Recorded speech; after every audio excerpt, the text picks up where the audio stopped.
Hello student, आज मैं 12th का फर्स्ट चैप्टर का सेकंड लेक्चर लेकर आया हूँ। Electrostatic, electro plus statics. No, electro means charge and static means at rest.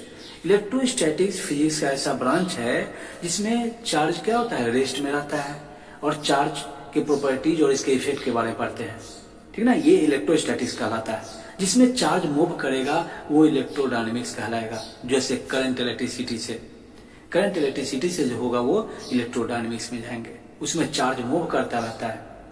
देखो होता क्या है, चार्ज के बारे में मैंने तुम्हें बताया था कि यही देखा था ना कि चार्जिंग, आखिर चार्ज तो एक क्वांटिटी है, मास के जैसा ही ये भी एक क्वांटिटी है। जिस तरह से मास को तुम मेजर कर सकते हो, उसको फील कर सकते हो उसी तरह से बॉडी में चार्ज आने से भी कोई चेंजिंग नहीं दिखेगा। तो इस तरह से चार्ज भी एक क्वांटिटी है, इसे मेजर करते हैं कूलम से। ठीक ना, कूलम में मेजर करते हैं। इसका सीजीएस यूनिट सिस्टम में 2 यूनिट होता है, उसको मैं फर्स्ट लेक्चर में डिस्कस कर चुका हूँ। ईएमयू और ईएसयू होता है, electromagnetic unit and electrostatic unit होता है। ठीक ना, तो ये 2 तरह की उसका सीजीएस यूनिट सिस्टम में इसका यूनिट होता है चार्ज का। चार्ज को रिप्रेजेंट किससे करते हो, क्यू से। ठीक ना, क्यू से। मास के साथ अगर चार्ज को तुम कंपेयर करोगे तो क्या पता चलेगा। मास देखो, चार्ज जो होता है रिलेटिविस्टिकली ये इनवेरिएंट होता है। आखिर रिलेटिविस्टिक रिलेशन क्या होता है, ये आइंस्टीन का थ्योरी है। आइंस्टीन का रिलेटिविटी थ्योरी के अनुसार क्या होता है कि किसी भी फोटोन का, आगे जब मॉडर्न फिजिक्स में जाओगे तो वहां पे मैं डिस्कस करूंगा। फोटोन एक पार्टिकल है ना, लाइट में से एक फॉर्म में, बंडल के फॉर्म में एनर्जी वहां से आती है, फॉल करती है किसी बॉडी पे लाइट से। ठीक ना, फॉर्म में एक एनर्जी वहां से आती है, इसे फोटोन कहते हैं। उस फोटोन को एक छोटा सा पार्टिकल है वो।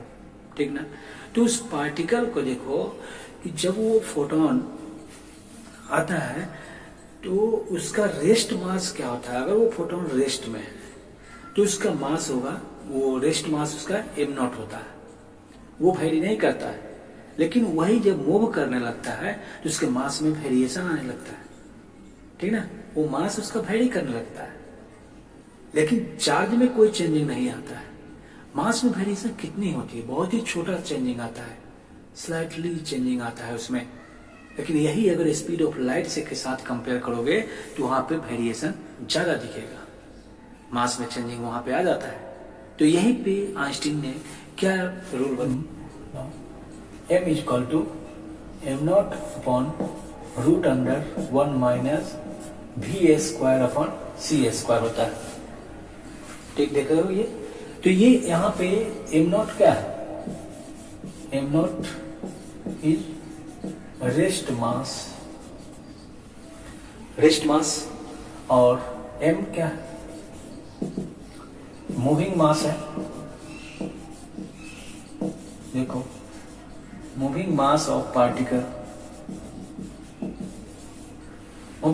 पार्टिकल, c क्या है, तो वेलोसिटी ऑफ लाइट है। वेलोसिटी ऑफ लाइट कितना होता है, ये 3 × 10⁸ मीटर पर सेकेंड, ये होता है ना वेलोसिटी ऑफ लाइट। और ये क्या है, वेलोसिटी ऑफ पार्टिकल होगा। देखो, वेलोसिटी ऑफ पार्टिकल, चार्ज पे कोई वेरिएशन नहीं होता है ना। देखो इसमें क्या होता है कि इलेक्ट्रॉन का मास कितना देखा, इलेक्ट्रॉन का मास कितना होता है। मान लो कि एक एटम है, इस एटम का 3 फंडामेंटल पार्टिकल होता है। कौन कौन सा, प्रोटॉन, न्यूट्रॉन और इलेक्ट्रॉन होता है। ठीक, इलेक्ट्रॉन पे कौन सा चार्ज होता है, नेगेटिव चार्ज, प्रोटॉन पे पॉजिटिव चार्ज होता है। ऐसे ये जो चार्ज है, चार्ज की वैल्यू इलेक्ट्रॉन पे देखा कितना होता है, -1.6 × 10⁻⁻19 कूलम। और मास ऑफ प्रोटॉन, और इस पे चार्ज कितना होगा प्रोटॉन पे, 1.6 × 10⁻⁻19 कूलम। यहाँ पे प्लस में होगा पॉजिटिव, मैक्सिमम वैल्यू होगा। चार्ज का मैक्सिमम वैल्यू प्रोटॉन पे होता है और मिनिमम वैल्यू इलेक्ट्रॉन पे होता है। देखो नेगेटिव है ना, तो ये इसका चार्ज का वैल्यू होता है। इसका इलेक्ट्रॉन मास ऑफ इलेक्ट्रॉन अगर लिखोगे क्या होगा 9.1 into 10 to the power minus 31 kg, इतना मास होता है। तो इस इलेक्ट्रॉन में जो मूविंग चार्ज पार्टिकल है, इस इलेक्ट्रॉन में अगर मैं यहाँ पे 1 न्यूटन फोर्स लगाऊंगा तो इलेक्ट्रॉन का एक्सेलरेशन कितना बढ़ जाएगा, कितना एक्सेलरेशन होगा तुम जानते हो। F इक्वल टू क्या होता है ma, तो A equal to F by m होगा। अगर 1 न्यूटन रखते हो, फोर्स 1 न्यूटन अगर इलेक्ट्रॉन पे अप्लाई होता है तो मास कितना है 9.1 into 10 to the power minus 31। ये कितना हो जाएगा एक्सेलरेशन, एक्सेलरेशन कितना आ जाएगा, इतना एक्सेलरेशन आएगा 9 मीटर पर सेकेंड। और लाइट का स्पीड कितना होता है 3 इंटू 10 पावर समथिंग, कितना छोटा हो गया स्पीड ऑफ लाइट। तो इस स्पीड के वेलोसिटी के चेंज होने से इस पार्टिकल का मास में चेंजिंग आता है। अगर स्पीड ऑफ लाइट से कंपेयर करोगे तो पार्टिकल में चेंजिंग बहुत ज्यादा दिखेगा, उसके मास में वेरिएशन ज्यादा दिखेगा, लेकिन उसके चार्ज में वेरिएशन नहीं होता। ठीक समझ गए ये। तो इतना उसमें एक्सीलरेशन प्रोड्यूस हो जाएगा इलेक्ट्रॉन में, देख लो क्या होगा। क्लियर है ये बात। तो मास के साथ हमने कंपेयर किया इसको। अब देखो कि नेक्स्ट पॉइंट है conservation of charge. Conservation of charge क्या होता है। कंजर्वेशन ऑफ चार्ज है कि चार्ज को न तो तुम कहीं पे क्रिएट कर सकते हो और न ही इसको डिस्ट्रॉय कर सकते हैं। यूनिवर्स में जितनी भी एनर्जी है सब कंजर्व्ड है, ये सिर्फ एक फॉर्म से दूसरे फॉर्म में कन्वर्ट होता रहता है, ट्रांसफर होता है, ये कंजर्व रहता है ना। टोटल चार्ज कोई भी बॉडी पे टोटल एनर्जी जो है उसका कंजर्व्ड है, इसका मतलब क्या उस पर चार्ज जीरो है नहीं, उसका इनिशियल और फाइनल चार्ज सेम है ना। तो ये डिपेंड करता है इनिशियल और फाइनल चार्ज पर डिपेंड करता है कि इनिशियल चार्ज कितना था, फाइनल चार्ज कितना है, इस पर डिपेंड करता है। तो देखो कि ये कंजर्वेशन ऑफ चार्ज क्या होगा, इसे डिफाइन कर लो। कंजर्वेशन ऑफ चार्ज को मैं इसे डिफाइन कर देता हूं।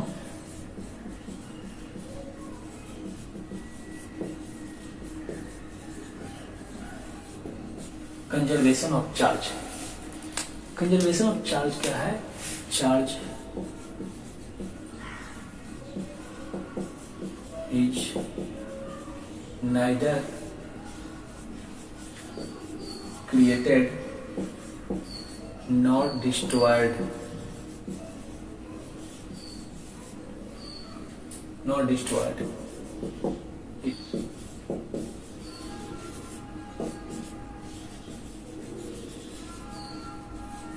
ट्रांसफर्ड, इसे सिर्फ ट्रांसफर किया जा सकता है, ठीक ना। तो ये चार्ज जो होता है वो कंजर्व रहता है। अब इसके बाद क्या है, इफेक्ट ऑफ चार्ज की बात करूंगा।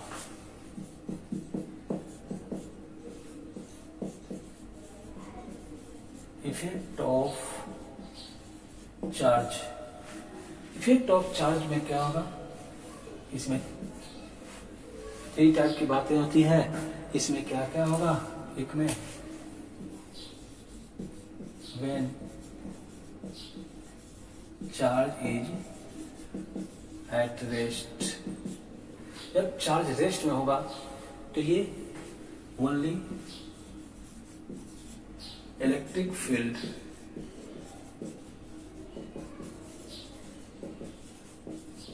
इलेक्ट्रिक फील्ड इज प्रोड्यूस्ड, केवल इलेक्ट्रिक फील्ड प्रोड्यूस करेगा। अगर ये दूसरे नंबर में देखो, अगर ये चार्ज कांस्टेंट वेलोसिटी से मूव करे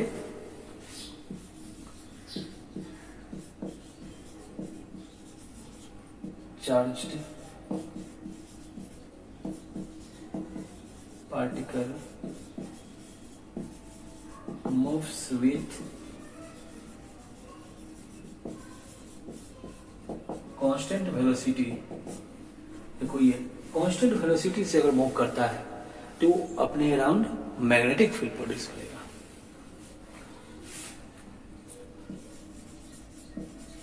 only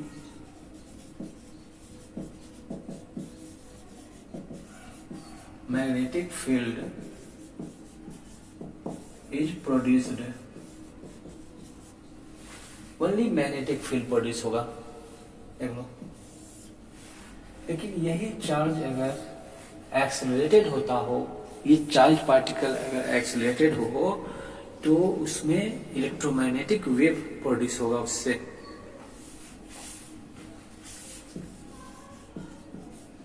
When charged particle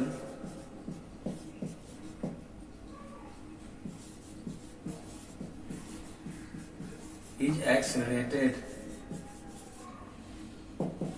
accelerated हो तो क्या होगा,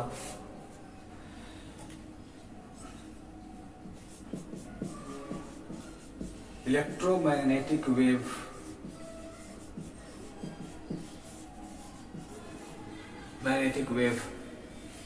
is produced,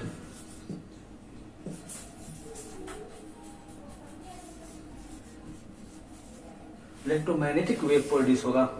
electromagnetic wave means क्या होगा, रेडिएंट एनर्जी।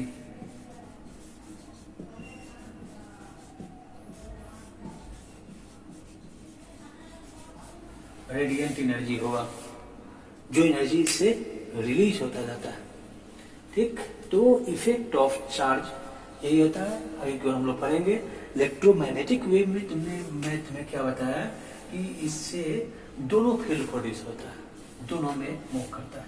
कैसे मूव करेगा, देखो इधर में मान लो इलेक्ट्रिक फील्ड है और इधर में मैग्नेटिक फील्ड है, ऐसे। तो इसमें ये मूव करेगा इस पाथ पे, जिससे कि इसका इलेक्ट्रिक फील्ड और मैग्नेटिक फील्ड दोनों वैरी करता। ये इसका इलेक्ट्रिक फील्ड होगा और एक मैग्नेटिक फील्ड होगा।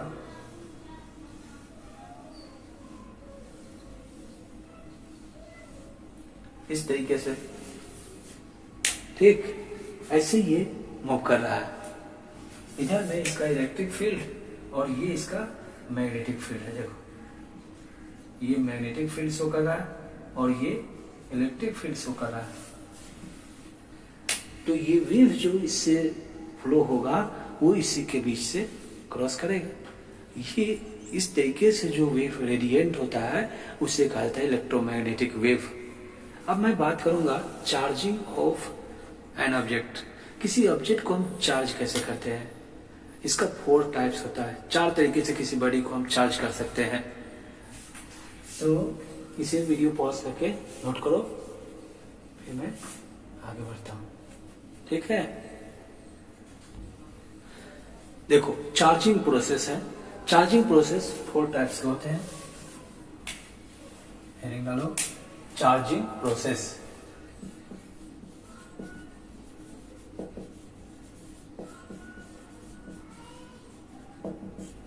Charging process these 4 types.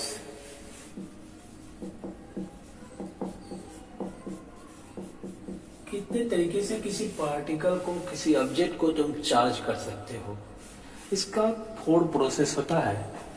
एक नंबर में होगा बाय फ्रिक्शन, दूसरा नंबर होता है by induction, by induction 1 by 1 मैंने सबको एक्सप्लेन करूंगा। तीसरे नंबर में होगा बाय कंडक्शन और चौथे नंबर में होगा बाय पोलराइजेशन।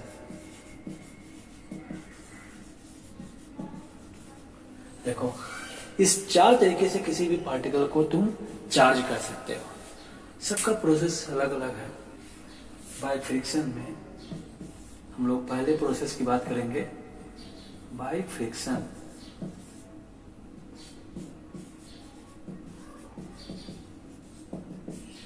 बाय फ्रिक्शन में मैंने तुमसे डिस्कस क्या किया था, पहले फर्स्ट लेक्चर में मैंने डिस्कस किया था। उसमें मैंने क्या बताया कि बाय फ्रिक्शन किसी भी बॉडी को जब तुम रब करते हो, इंसुलेटर को रब करते हो, जैसे ग्लास और सिल्क को रब करते हो। ग्लास में अगर सिल्क से रब करते हो या ड्राई हेयर में, सूखे बाल में अगर तुम कंघी मारते हो, तो उसमें रब करने के बाद जब उसे तुम किसी स्लाइट पार्टिकल्स के पास ले जाओगे, piece of paper, hair, dust के पास लेकर चले जाओ, देखोगे कि उसको अट्रैक्ट कर लेता है। ये अट्रैक्टिव नेचर उसके अंदर आया कैसे? जब हम किसी दो बॉडी को रब करते हैं, दो इंसुलेटर्स को रब करते हैं, बैड कंडक्टर्स को रब करते हैं, तो दोनों में हीट एनर्जी प्रोड्यूस हो जाता है, हीट एनर्जी प्रोड्यूस होता है। और मैंने तुम्हें बताया है कि एटम का कंस्ट्रक्शन इस टाइप से होता है। इसमें कौन कौन सा प्रोटॉन और न्यूट्रॉन स्ट्रांगली बॉन्डेड होता है न्यूक्लियस में, और इलेक्ट्रॉन इसके चारों ओर फ्रीली चार्ज पार्टिकल के फॉर्म में मूव करता रहता है। इसके अराउंड कौन मूव करता है? इलेक्ट्रॉन मूव करता रहता है ना। इस न्यूक्लियस के अराउंड इलेक्ट्रॉन मूव करता रहता है। जब इसकी हीट एनर्जी, जब इसको एनर्जी मिलेगी इस इलेक्ट्रॉन को, तो क्या होगा? ये रिलीज हो जाएगा, इस पाथ को छोड़ेगा, है ना।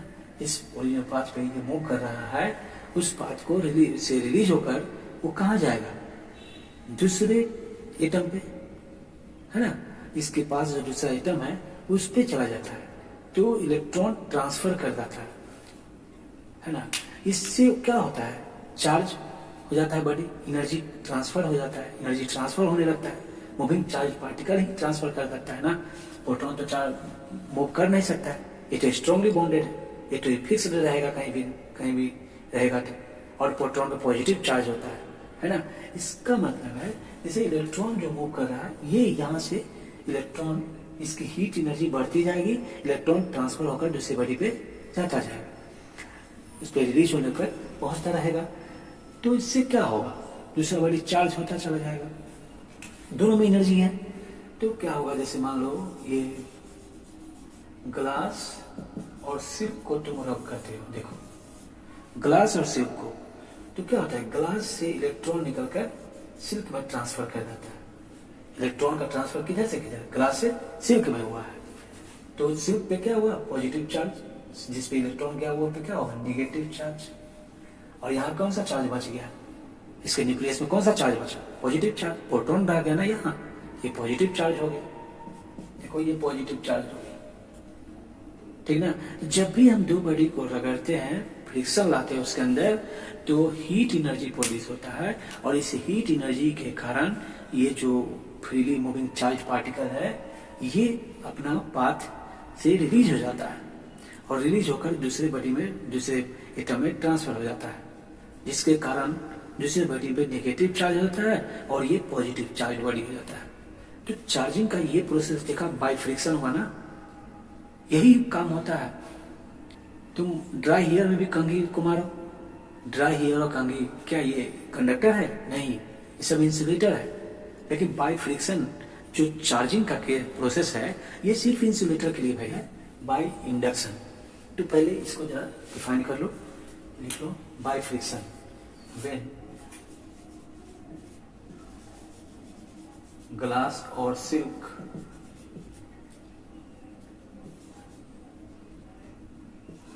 are rubbed with each other, एक दूसरे से जब इसको रब करोगे तो क्या होगा?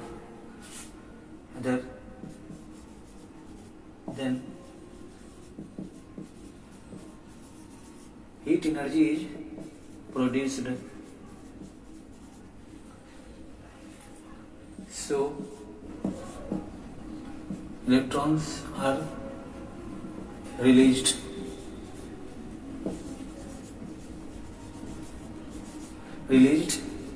and transferred।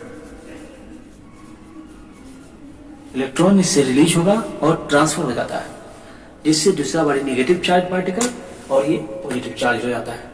चार्जिंग का ये फ्रिक्शन का प्रोसेस आया, कौन सा पेयर बना हुआ है ना, जैसे किसके साथ?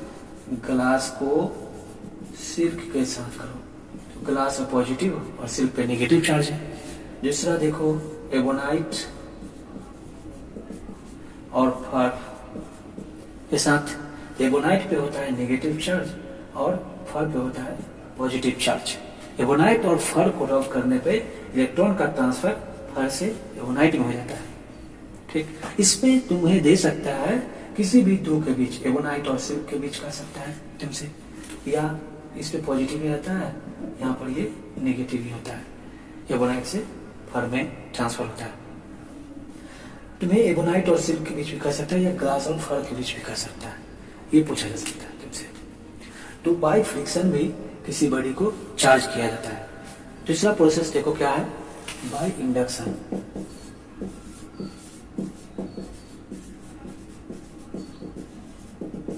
बाय इंडक्शन, इंडक्शन में क्या होता है, किसी चार्ज पार्टिकल को तुम इसमें रखो, चार्ज बॉडी है, कोई चार्ज बॉडी को देखो, ये कोई पॉजिटिव चार्ज बॉडी है, इसके पास जब तुम किसी इंसुलेटर को लेकर आते हो, किसी भी इंसुलेटर को जब लाओगे, ये तो इंसुलेटर है, बैड कंडक्टर है, इसके अंदर तो पॉजिटिव चार्ज और नेगेटिव चार्ज दोनों इक्वल अमाउंट में है ना, ये तो न्यूट्रल है। इसे जब हम इसके पास लाते हैं तो क्या देखोगे कि इसका जो अनलाइक चार्जेज है इसके नियरनेस इंड पे कलेक्ट हो जाता है। देखो नियरनेस इंड पे कैसे कलेक्ट हो जाएगा, और इसका जो लाइक चार्जेज है वो इसके अदर इंड पे कलेक्ट होगा, यहाँ पे पॉजिटिव चार्ज। ये हुआ कैसे, इस पॉजिटिव चार्ज के पास में खुलाने से क्या हुआ, यहाँ पे जो इलेक्ट्रॉन है, इस यहाँ पर भी तो मॉलिक्यूल है, इस मॉलिक्यूल से, इस एटम से नेगेटिव चार्ज इधर की ओर अट्रैक्ट हो गया, यहाँ पे कितना बच गया पॉजिटिव चार्ज, और यहाँ जो नेगेटिव पहले से था वो तो रहेगा ही, तो इसके बाद इसका मतलब कि इस पे एक्सेस इलेक्ट्रॉन हो जाएगा ना, इलेक्ट्रॉन ज्यादा हो जाएगा, तो इसका इलेक्ट्रॉन बढ़ जाएगा, यहाँ पे एक्सेस इलेक्ट्रॉन कलेक्ट हो जाएगा। देखो एक्सेस इलेक्ट्रॉन्स तो स्ट्रांगली बॉन्डेड हो जाएगा, ये तुम्हारा पॉजिटिव चार्ज हुआ। अगर तुम इसे अर्थिंग कर देते हो, देखो ये पॉजिटिव चार्ज तुम्हारा कंडक्टर है, इसी कंडक्टर के पास जब तुम इंसुलेटर को लाए थे तो क्या हुआ था, इधर तो नेगेटिव चार्ज रहेगा, लेकिन इसको अगर तुम वायर से, अर्थ से कनेक्ट कर दो, अर्थ तो बहुत बड़ा कंडक्टर है, इसके अंदर तो बहुत सारा फ्री चार्ज पार्टिकल्स होगा, इलेक्ट्रॉन्स तो बहुत ज्यादा लार्ज अमाउंट में होगा, तो ये इलेक्ट्रॉन्स यहाँ से ट्रांसफर होगा, इसके अंदर तो बहुत सारा इलेक्ट्रॉन होगा, देखो ये सारा इलेक्ट्रॉन आएगा पॉजिटिव से के साथ न्यूट्रल हो जाएगा मिलकर। अब ये चार्ज बॉडी जो तुमने देखा ये क्या है, क्या ये यूनिफॉर्मली चार्ज है, नहीं, नॉन यूनिफॉर्मली चार्ज स्फीयर कहलाएगा, है ना, ये क्या कहलाएगा, non uniformly charge.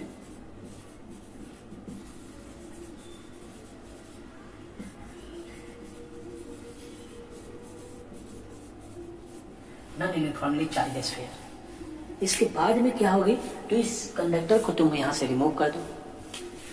After removing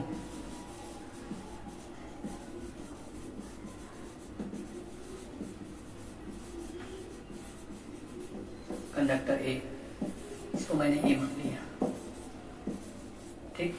जब कंडक्टर ए को रिमूव करोगे तो क्या होगा, तब ये बड़ी निगेटिवली चार्ज पार्टिकल हो जाएगा, पूरे पे ये निगेटिव चार्ज हो जाएगा, ये तब ये यूनिफॉर्मली चार्ज बॉडी कहलाएगा, क्लियर है ना, ये अब हो गया यूनिफॉर्मली चार्ज स्फीयर।